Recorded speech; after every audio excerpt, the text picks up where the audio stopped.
Hi guys, welcome back to another video and thank you for joining me. I appreciate everybody that watches my videos, even if it's just for a minute or so. Thank you so much. So in this video I'm going to be creating a multicoloured French. I have placed down a medium-sized bead of cashmere cover from Glitter Bells. I've placed the bead where I want the smile line to start, the lowest point of the smile line to start, using the reverse French method. I've placed that down and I'm using the tip of my brush just to make sure that I've pushed the underneath of that wall of the bead under, so we're creating a wall here with this bead. I've blended the back of that bead ready for this bead to go over the top. I always make sure that the acrylic polymerizes on my brush before applying it to the nail. I place that on at the cuticle area, or just below the cuticle area, and then push the acrylic up into the cuticle area. Now I'm using the side of my brush to really make sure that that wall is nice and high, ready for the colours to butt up to it. And you can see there that there's just a little gap there. Now if you don't fill that in, colours will leak, and when you file you will not have a sharp line, so you need to make sure that that's gone. So I've just popped a tiny bit of cashmere cover into that gap. Now here the acrylic is dry and ready to be filed, so I'm taking my 150 grit metal file board and I'm going all around the edge of that smile line, filing it, making sure that it's nice and sharp, ready for any colours to be butted up to. And this is how I would create any French. I always use the reverse French method. I find it's what works for me. Everybody will have their own technique. Some people can pop the bead down and create a French with just one bead. I could do that, and I'm pretty confident that I would be able to do it, but I know that if I do it this way, then it's going to work every time.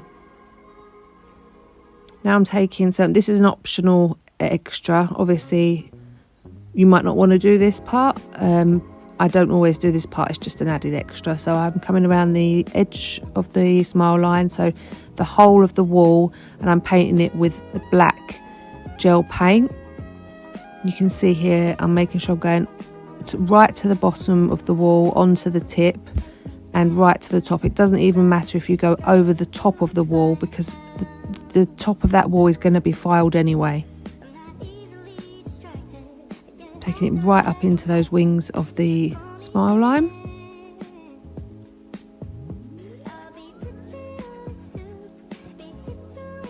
And then pop that in the lamp for 60 seconds, and once that's dry I come straight in with my acrylic, coloured acrylic.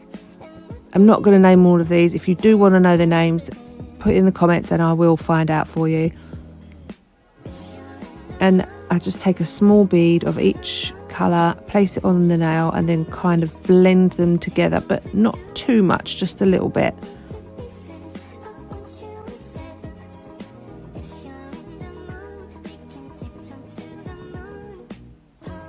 I do know that all of these are from Glitter Bells, if that's any help. And there I've gone over the top a little bit, that's fine. You could do that with all of the colours, or the white. If you're just using white, you can come right over the top, because we are going to be filing the top. Here we go, so just blending them all together. I think I should have used the blue in here as well. I think like an electric blue would have looked nice. But like I say, this is how I would create any French. Even if this was white, black, orange, green, I would have created that first bit the same on every nail that I'm going to do a French on.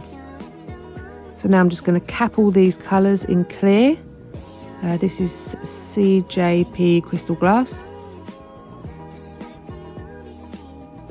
I'm just trying to keep the shape of the nail there, which sometimes is quite difficult when you're creating different things on a nail, adding more and more different products. It's not products, different colours. When you're like building up a nail, it's very difficult to try and keep the shape, but I'm trying the best I can to keep the shape.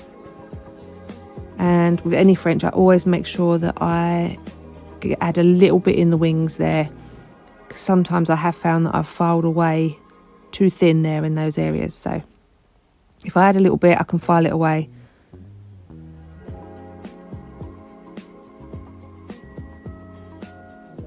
And here we go. So wait for that to dry, and then again my 100 grit file,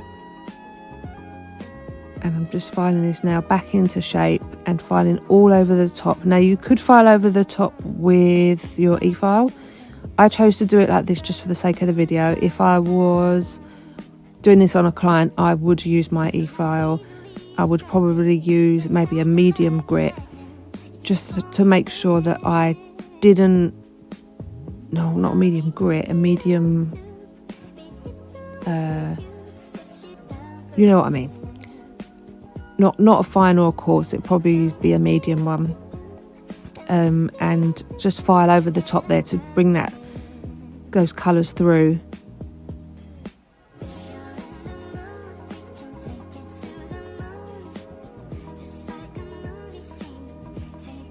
So you can see why you would obviously with a client use an e-file, because it's quicker. I wouldn't use an e-file to get my shape. I would always hand file to get my shape, but over the top, to get away any bulk, I would use an e-file on a client. It's quicker, obviously. And then I buff the nail as always, and then come in with my Pure Nails No Wipe top coat.